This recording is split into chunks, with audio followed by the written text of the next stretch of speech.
401 section নিয়ে বলছিলাম। 400 সেকশনটা অ্যাকচুয়ালি অ্যাক্টে আছে, এটা কিন্তু রুলসে নেই। এবং এই অ্যাক্টে 400 সেকশন এতটা স্ট্রং সেকশন, এটা সম্পূর্ণ মহামান্য আমাদের উচ্চ আদালত অর্থাৎ হাইকোর্ট থেকে এটা কিন্তু নিয়ন্ত্রিত হয়। এই সেকশনেতে যদি 401 নোটিশ কোনো বাড়ির ক্ষেত্রে আপনারা খেয়ে থাকেন এবং খুব যদি ক্যাজুয়াল মোডে করেন, অনেক ক্ষেত্রে হয় একটা কোনো এলবিএসকে ডেকে ড্রয়িং ফাইন করে দিলাম, এটা কিন্তু অ্যাট অল তাই নয়। আপনি যদি রিলিফ পেতে চান, এটার ক্ষেত্রে একটা প্রসিডিং আছে, সেই প্রসিডিংয়ে যেতে হবে। এটার মধ্যে ম্যাক্সিমাম লাগবে স্ট্রাকচারাল ইঞ্জিনিয়ার, এবং এই ধরনের কেস যারা করেন তাদের কাছেই কিন্তু আসবেন। আমি আমার নাম্বার এখানে দিয়ে দিলাম ফর দ্য ফ্রি কনসালটেন্সি। অনেকে জানেন না যে বাড়িটা হয়তো ভাঙতে পারে না, মানে অনেক সময় বেআইনি যেটা করেছেন ওটাকে রেগুলারাইজ করা যায়, ঠিক আছে, কিন্তু ভুল ভাল মুভমেন্ট করলেন হয়তো 401-এ আপনি ঠিকমতো যাকে লড়তে দিলেন, অনেকে আবার উকিলবাবুদের কাছে চলে যান, সে আবার লোয়ার কোর্টে একটা কেস করে দিল।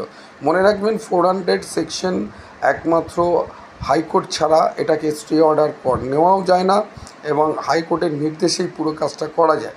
কিন্তু অনেক ক্ষেত্রে সেটা কলকাতা কর্পোরেশনের হিয়ারিং সেকশন থেকে বার করা যায়, বা আমাদের যে মিউনিসিপ্যাল কোর্ট আছে সেখান থেকে বার করা যায়। যদি আপনার অর্ডার মনে হলো এসওবির যে অর্ডার, সেই অর্ডার ঠিকঠাক হয়নি, জাজমেন্ট ঠিকঠাক হয়নি, সেক্ষেত্রেও আবার রিহিয়ারিং করানো যায়, বা 30 দিনের মধ্যে আপনাকে মিউনিসিপ্যাল কোর্টে অ্যাপিয়ার হতে হবে।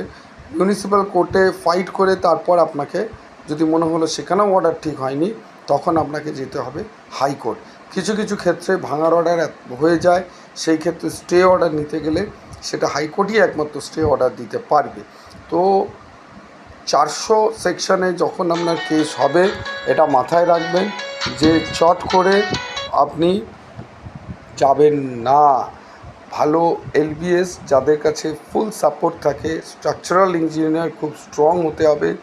অনেক ক্ষেত্রে দেখা যাচ্ছে যে বাড়িটার সত্যি স্টেবিলিটি কম, সেক্ষেত্রে স্ট্রাকচারাল ইঞ্জিনিয়ার সেই স্টেবিলিটিটা বাড়াবার জন্য বিভিন্ন টেস্টিং করে তার মধ্যে রেট্রোফিটিং ওয়ার্কের পারমিশন বার করা একটা জটিল প্রসেস।